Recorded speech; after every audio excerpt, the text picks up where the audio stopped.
What's going on, guys? Welcome back to another episode of the Mist Podcast. I am your host, Arrow Mist.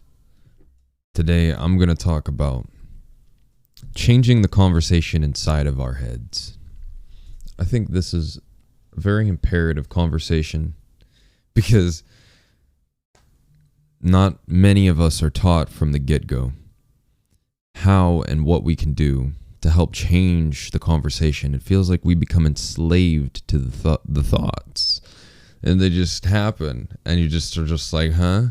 But because they're a byproduct of you and, you being a thing in this form of material, you're also able to take into account that you can have an imposed action upon those thoughts. You can create new thoughts.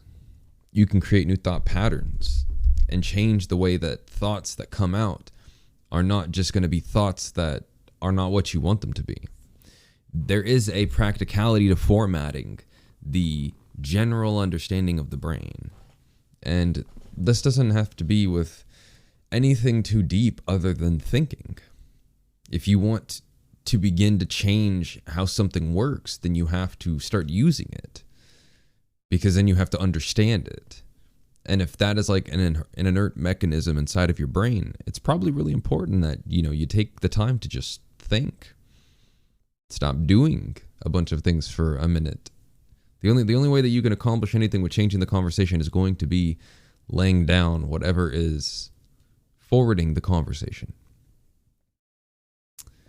And by that, I mean forwarding the conversation against your will, which can be just like eating, scrolling, playing video games, doing things that basically just take your ability to think from you, because you're not sitting there just in your thoughts, and that is focusing on them. And focusing on the thoughts is how you're going to get the result to be able to change the conversation.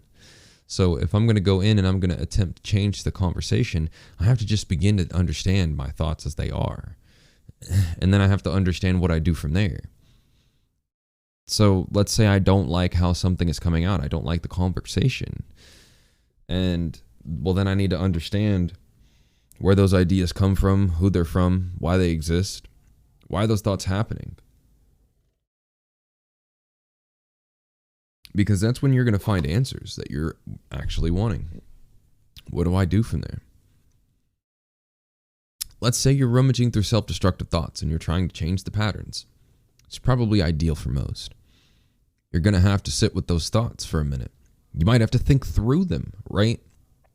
Because if you've never thought through them, then you're living in them. And if you don't want to live in them, then you have to be aware of what you're living in and what your existence is, so that you can then create a forward motion. Because you can't think something new if you're in the same place that you're always at, which is not giving yourself the opportunity just to think on it and think through it. If you're avoiding it, then that's just how that's going to be. The conversation won't change. The only way that you're going to get this done practically is going to be thinking through it. And sometimes that's just sitting with the thoughts and then sitting with the emotions. And you just have to get through them, right? Through. It's not about getting over. You don't get over anything. You get through it, because it still has to phase through you for you to be able to also let it phase away. That's kind of how energy works type of thing, right? And this is the energy that's always being created inside of your bubble, that's inside of you, inside of yourself, everything around your peripheral, and everything is a churning clock, constantly rotating no matter what happens. So in this sequence of it, you now have to imply. Now, let's say we understand where our thoughts are, where they're at, and what's going on. How do we then change the conversation? Start talking. Start saying what you want to say. Write it down. Put affirmations down. Put it on the wall. Write it in your notes every single day. Write it over and over. Do something that makes that a consistency, so that even if what is inside of you feels consistent, you're still talking not against it, but with it. And it has to be like approaching yourself out of love, essentially, because if you're going to talk some way inside of here, then you're also having to come in and essentially heal it, but you're also having to reimpose a new idea that collectively sits with you as a different truth, because this is the place of the truth that you have embedded inside of your own psyche that you believe, and that's your reality, and that's the basis then on how you are perceiving everything. And so this is then going into that space of what you are creating unconsciously, and change the unconscious to be conscious. And it is a very rough journey all in itself to be going on that adventure, and it may take days of just actually taking 2 hours to think. You could call that meditation. You could do something on the other end that is not very invasive, that still lets you think. I think a lot when I do yard work. I've been getting into going out and growing food and trying to clean up my yard and do all that other good stuff. Take care of my entire space and everything that I can put my energy to. And with that has come a point of just, that is a type of meditation, is getting to think with my eyes open and use my brain and go over thoughts, and right. And that's something like that lets you get into your thoughts and lets you progress them.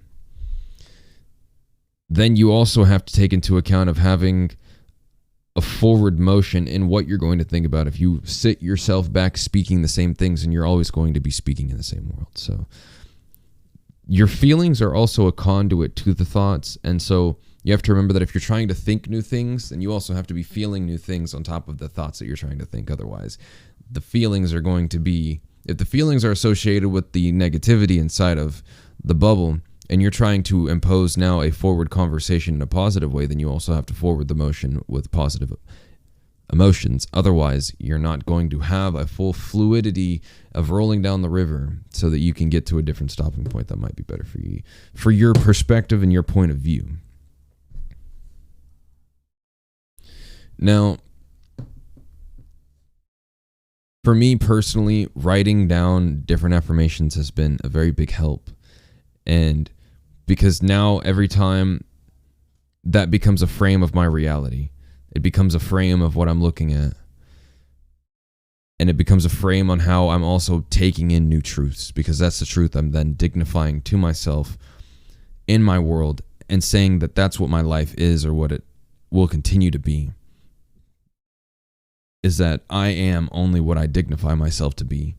And if all these thoughts inside of me are saying something that I don't want, then I have to still be accountable for establishing something completely new, because those are my thoughts, and I can change my thoughts, I can change my actions, I can change my behavior, I can change everything about myself, because you can. But it's just then knowing how you put the energy for, so that you can walk into the gate, into the place where all of that sits, all that energy, and begin to do something with it, maneuver it around, change it, whatever the hell it might be, like going all in on all of that. And it can be a very difficult course to follow through with. But if you really want that to happen, then you'll do it. That's kind of the real big thing about doing something, is that if you don't want it that bad, you're not going to do it. If you don't feel it, if you don't think it, you're not going to do it.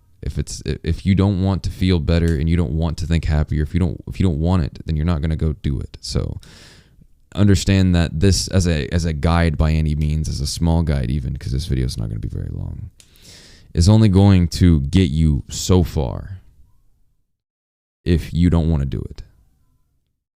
And if you want to, it will be so easy for you, because what we begin to realize once we take a dive into changing how we think and upholding that with how we feel, you just realize you're unstoppable, bro. Like, you just realize you're unstoppable. Nothing can stop you. There's nothing in your way.